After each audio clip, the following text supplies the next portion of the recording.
2025년 4월 2일 수요일 새벽기도 함께 묵상할 말씀은 누가복음 18장 15절에서 30절 말씀입니다. 신약 127면 어간에 있습니다. 누가복음 18장 15절에서 30절을 제가 대표로 봉독합니다. 사람들이 우리 예수께서 만져주심을 바라고 자기 어린 아기를 데리고 오매 제자들이 보고 꾸짖거늘 예수께서 그 어린 아이들을 불러 가까이 하시고 이르시되 어린 아이들이 내게 오는 것을 용납하고 금하지 말라. 하나님의 나라가 이런 자의 것이니라. 내가 진실로 너희에게 이르노니 누구든지 하나님의 나라를 어린아이와 같이 받아들이지 않는 자는 결단코 거기 들어가지 못하리라 하시니라. 어떤 관리가 물어 이르되 선한 선생님이여 내가 무엇을 하여야 영생을 얻으리이까? 예수께서 이르시되 네가 어찌하여 나를 선하다 일컫느냐? 하나님 한 분 외에는 선한 이가 없느니라. 네가 계명을 안 하니 간음하지 말라, 살인하지 말라, 도둑질하지 말라, 거짓 증거하지 말라, 네 부모를 공경하라 하였느니라. 여짜오되 이것은 내가 어려서부터 다 지켰나이다. 예수께서 이 말을 들으시고 이르시되 네게 아직도 한 가지 부족한 것이 있으니 네게 있는 것을 다 팔아 가난한 자들에게 나누어 주라. 그리하면 하늘에서 네게 보화가 있으리라. 그리고 와서 나를 따르라 하시니 그 사람이 큰 부자이므로 이 말씀을 듣고 심히 근심하더라. 예수께서 그를 보시고 이르시되 재물이 있는 자는 하나님의 나라에 들어가기가 얼마나 어려운지 낙타가 바늘기로 들어가는 것이 부자가 하나님의 나라에 들어가는 것보다 쉬우니라 하시니 듣는 자들이 이르되 그런즉 누가 구원을 얻을 수 있나이까? 이르시되 무릇 사람이 할 수 없는 것을 하나님은 하실 수 있느니라. 베드로가 여짜오되 보옵소서 우리가 우리의 것을 다 버리고 주를 따랐나이다. 이르시되 내가 진실로 너희에게 이르노니 하나님의 나라를 위하여 집이나 아내나 형제나 부모나 자녀를 버린 자는 현세에 여러 배를 받고 내세에 영생을 받지 못할 자가 없느니라 하시니라. 아멘. 성공적인 삶을 위해서는요 여러 가지가 필요하겠지만 무엇보다 취사 선택을 잘해야 되겠습니다.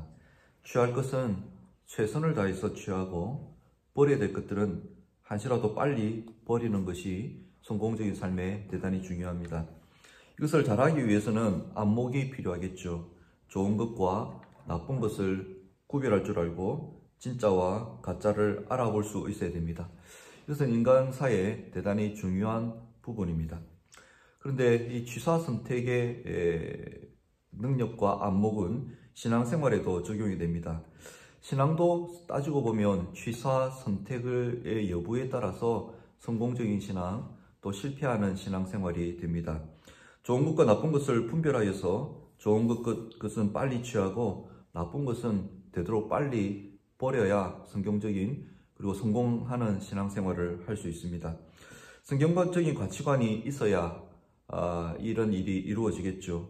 성경적인 가치관을 가지고 바른 취사 선택을 하는 것은 특별한 결과를 이어집니다.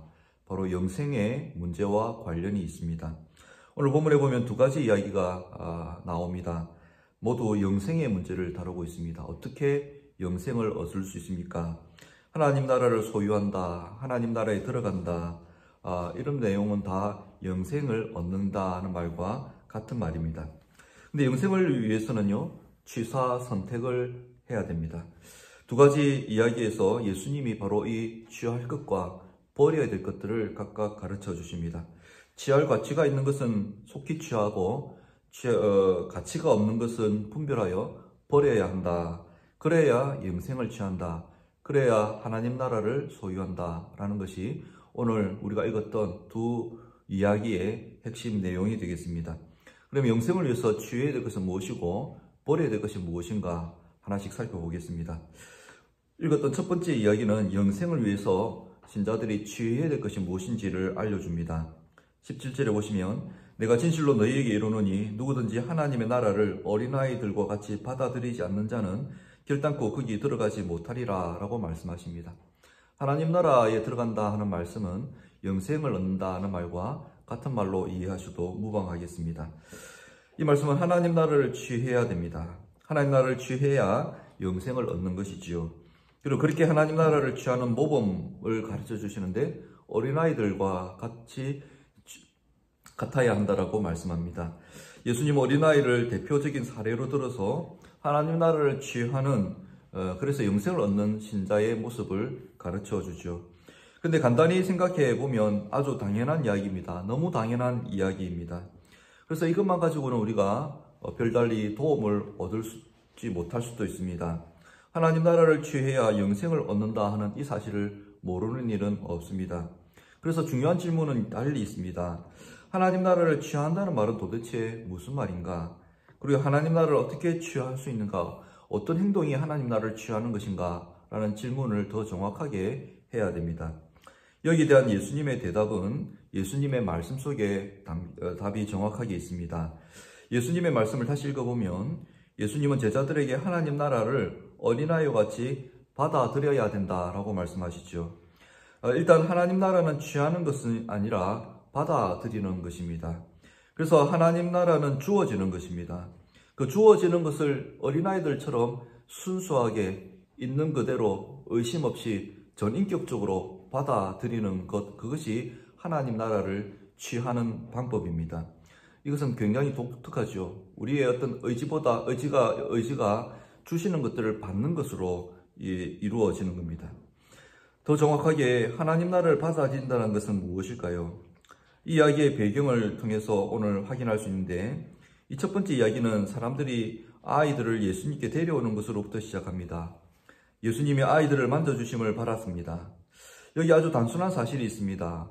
예수님께 가까이 나아가는 것이죠. 예수님을 축복을 받는 것을 가치 있게 여기는 겁니다. 예수님의 축복은 예수님께 가까이 나아가 예수님의 만져주심을 받는 것으로 이루어집니다. 이것이 복으로 여기는 것이죠. 아이의 부모들 그리고 아이들은 이것을 당연한 것으로 여겼습니다. 여러분, 이것이 바로 하나님 나라를 받아들이는 겁니다.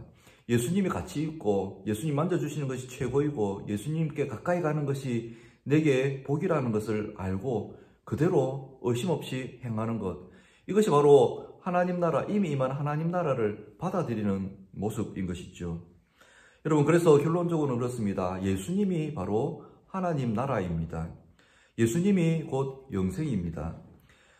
하나님 나라가 이미 임하셨다라고 예수님이 말씀하셨죠. 예수님이 이 땅에 오신 것이 곧 하나님 나라가 임한 것입니다.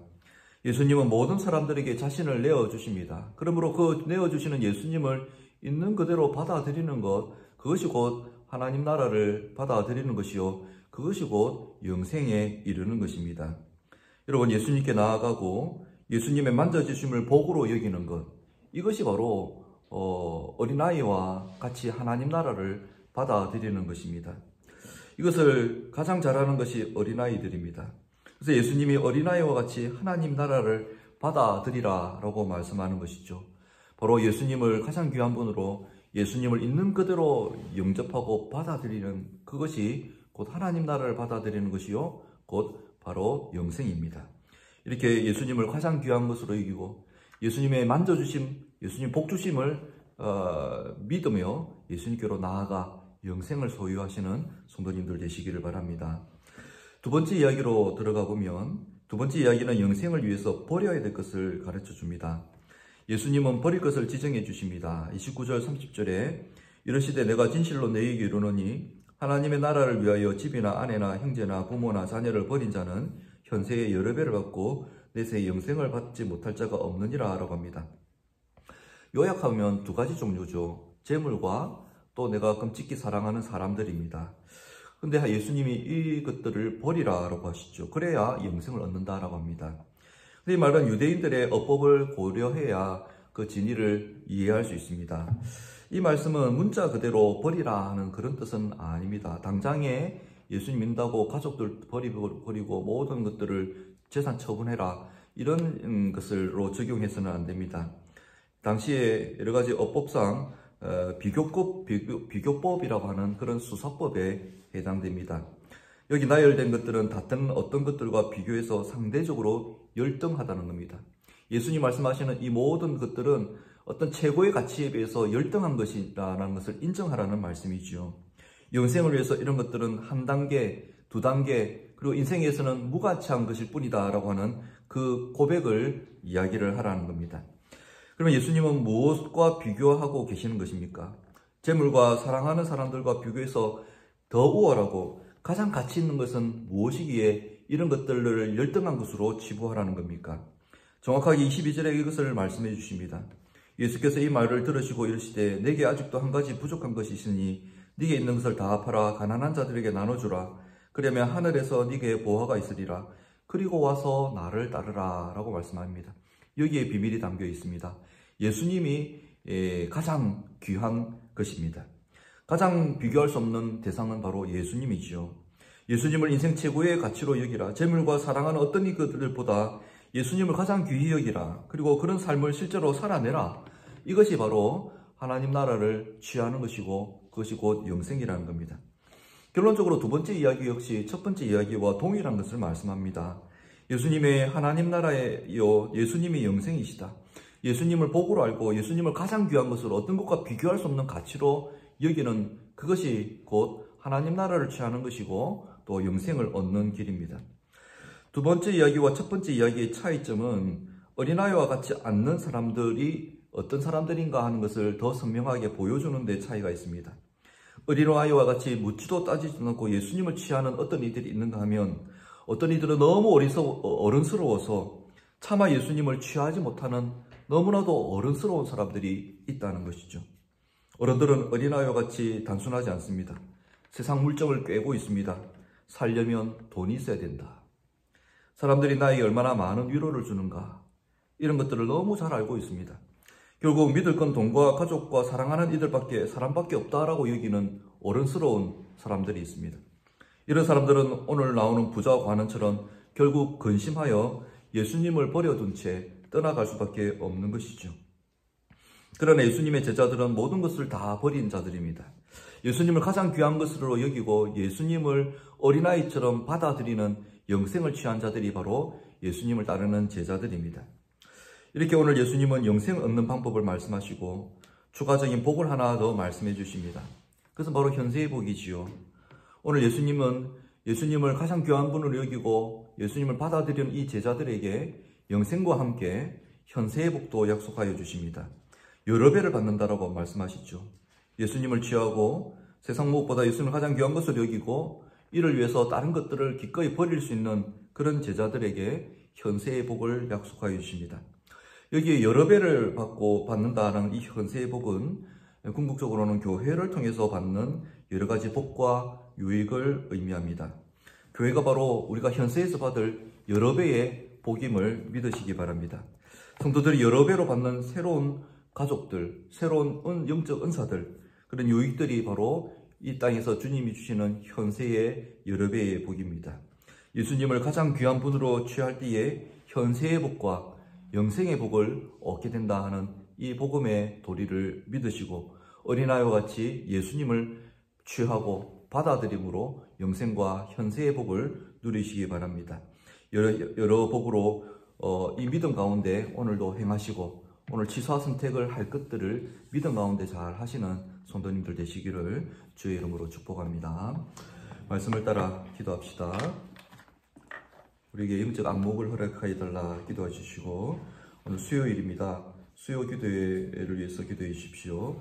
교회 여러 사역들을 위해서도 기도해 주십시오. 새가족 사역, 마을 모임, 장령 양육가정, 그리고 신방 중에 있습니다. 신방 가운데 말씀의 방문이 이루어지고 또 가장 필요한 말씀들로 하나님께서 들려주실 것을 위해서 그 신방을 위해서 기도해 주시기 바랍니다. 투병 중에 있는 성도들이 있습니다. 위해서 기도해 주십시오. 자, 이렇게 기도하시다가 평안히 돌아가시고 승리하시는 하루 되시기 바랍니다.